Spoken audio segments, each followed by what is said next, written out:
Everyone, இன்னைக்கு நம்மளோட கல்பனா பிளாஸாவில் ரொம்பவே ஈஸியான 3 ingredient mini choco lava cake recipe எப்படி பண்ணுறதுன்றது தான் பார்க்க போகிறோம். இந்த ரெசிபிக்குள்ளே போகிறதுக்கு முன்னாடி இது வரைக்கும் நீங்கள் எங்களோட சேனல் சப்ஸ்கிரைப் பண்ணலன்னா கண்டிப்பாக சப்ஸ்கிரைப் பண்ணிவிடுங்க. மறக்காம பக்கத்தில் இருக்க பெல் பட்டனையும் ப்ரெஸ் பண்ணிவிடுங்க. இப்போ வீடியோக்குள்ளே போகலாம். இங்கே பார்த்தீங்கன்னா நான் chocolate biscuit cream filled chocolate biscuit எடுத்திருக்கேன். ஸோ நான் பார்த்தீங்கன்னா பிரிட்டானியா அதை எடுத்திருக்கேன். நீங்கள் எந்த பிஸ்கெட் வேணாலும் சாக்லேட் பிஸ்கெட்டை எடுத்துக்கலாம். ஸோ எடுத்து வச்சுருக்க இந்த மாதிரி சாக்லேட் பிஸ்கெட்டை நல்ல சாக்லேட் க்ரீமாகவும் எடுத்துக்கோங்க. அப்போ தான் உங்களுக்கு இன்னுமே நம்மளோட லாவா கேக் சூப்பராகவே வரும். இதை ஒரு மிக்ஸி ஜாரில் சின்ன சின்னதாக சாப் பண்ணிவிட்டு நம்ம சேர்த்துக்கலாம். இந்த மாதிரி சின்ன சின்னதாக போட்டுக்கோங்க. இதை நல்ல ஒரு ஃபைன் பவுடராக நம்ம அரைச்சி எடுக்கணும். எந்த ஒரு லம்ஸுமே இருக்கக்கூடாது. நல்லாவே ஒரு ஃபைன் பவுடராக நம்ம அரைச்சி எடுக்க போகிறோம். இப்போது இதை நம்ம ஒரு பவுலில் ட்ரான்ஸ்ஃபர் பண்ணிக்கலாம். ஸோ நான் 3 இன்க்ரீடியண்ட் ரெசிபின்னு சொன்னேன் இல்லையா. ஸோ இது எக்ஸாக்டாக பார்த்தீங்கன்னா 3 இன்க்ரீடியண்ட் ரெசிபி தான். உங்களுக்கு எந்த ஒரு அடிட்டிவ்ஸுமே கிடையாது. பேக்கிங் சோடா, பேக்கிங் பவுடர் அதெல்லாம் எதுவுமே நம்ம யூஸ் பண்ண போகிறதே இல்லை. இது கூட பார்த்தீங்கன்னா நான் 1/2 கப் அளவுக்கு மில்க் சேர்த்துக்கிறேன். எக்ஸாக்டாக 1/2 கப் கிடையாது. நம்மளுக்கு ஒரு பேட்டர், நம்ம கேக் பேட்டர் கன்சிஸ்டன்சி வர அளவுக்கு நம்ம மில்க் சேர்த்து கலந்து விட்டுக்கலாம். எனக்கு பார்த்தீங்கன்னா கிட்டத்தட்ட ஒரு 1/2 கப் அளவுக்கு மில்க் தேவைப்பட்டது. இந்த மாதிரி நல்ல ஒரு கேக் பேட்டர் கன்சிஸ்டன்சிக்கு லம்ஸே இல்லாமல் நம்ம கலந்து விட்டு எடுத்து வச்சுக்கலாம். அடுத்ததாக நான் இங்கே டைரி மில்க் எடுத்திருக்கேன். நீங்கள் எந்த டைரி மில்க் வேணாலும் எடுத்துக்கலாம். நான் இன்றைக்கி ஃப்ரூட் அண்ட் நட் எடுத்திருக்கேன். நீங்கள் நார்மல் டைரி மில்க் இருந்ததுன்னா அது கூட எடுக்கலாம். இல்லை மில்க் சாக்லேட் கூட நீங்கள் யூஸ் பண்ணலாம்.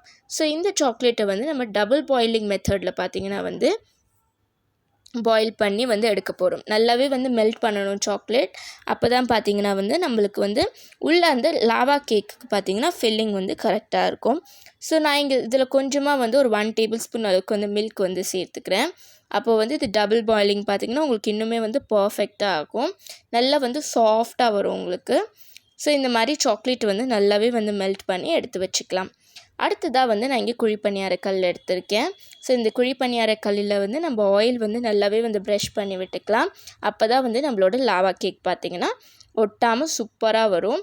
நீங்கள் குழிப்பணியார கல் இல்லைன்னு நினச்சிங்கன்னா நீங்கள் பார்த்தீங்கன்னா சின்ன சின்ன கப்பில் கூட ட்ரை பண்ணலாம்.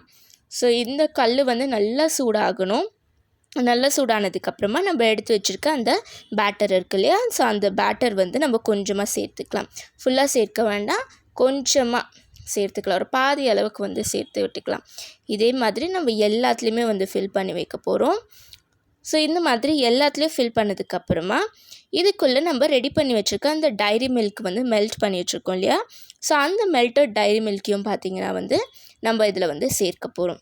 ஸோ திருப்பியும் டைரி மில்க் சேர்த்ததுக்கப்புறமா ஃபைனலாக இன்னொரு லேயர் இந்த சாக்லேட் பேட்டர் அதையும் சேர்க்க போகிறோம். இந்த மாதிரி பாருங்கள், டைரி மில்க் மெல்ட்டட் இருக்கு இல்லையா.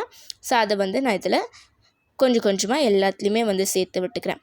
இதுக்கு மேலே திருப்பியும் நம்ம ரெடி பண்ணி வச்சுருக்கோம் அந்த சாக்லேட் பேட்டர் அதையும் சேர்த்துக்கலாம். ஸோ இது பார்த்திங்கன்னா எல்லா குழந்தைங்களுக்குமே ரொம்பவே பிடிக்கும். அண்ட் இது பார்த்திங்கன்னா நீங்கள் அட்லீஸ்ட் மந்த்லி ஒன்ஸ் செஞ்சு கொடுத்தாலும் எல்லா குழந்தைங்களுமே விரும்பி சாப்பிடுவாங்க. ஸோ இந்த மாதிரி டிஃப்ரெண்ட்டாக நீங்கள் ரெசிபீஸ் ஸ்நாக்ஸ் அவங்களுக்கு செஞ்சு கொடுக்கும்போது குழந்தைங்களுமே ரொம்ப விரும்பி சாப்பிடுவாங்க. அண்ட் நம்மளுக்கு கடையில் வாங்கி கொடுக்குற ஏதோ ஒரு ஐட்டம் கொடுக்கறதுக்கு பதிலாக நம்ம வீட்டில் செஞ்சு கொடுத்த ஒரு சாட்டிஸ்ஃபேக்ஷனே பார்த்திங்கன்னா உங்களுக்கு இருக்கும்.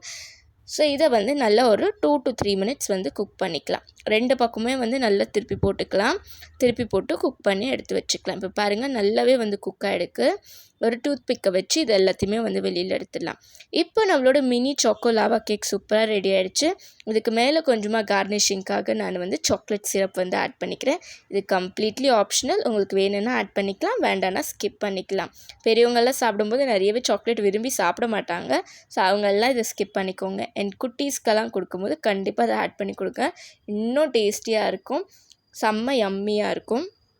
ஸோ இப்போ நம்மளோட மினி சாக்கோ லாவா கேக் ரொம்ப யம்மி அண்ட் டேஸ்டியாக ரெடி ஆகிடுச்சு. ஸோ இப்போ நம்ம இதை ஓப்பன் பண்ணி பார்க்கலாம். அந்த சாக்லேட்டெல்லாம் எவ்வளோ மெல்ட் ஆகி ஒரு லாவா கேக் மாதிரி வருதுன்றதை பாருங்கள். சூப்பர் அண்ட் யம்மியாக இருக்கும் இது சாப்பிட்றதுக்கு.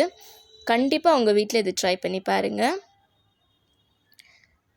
வாவ், பாருங்கள் எவ்வளோ யம்மியாக இருக்குது.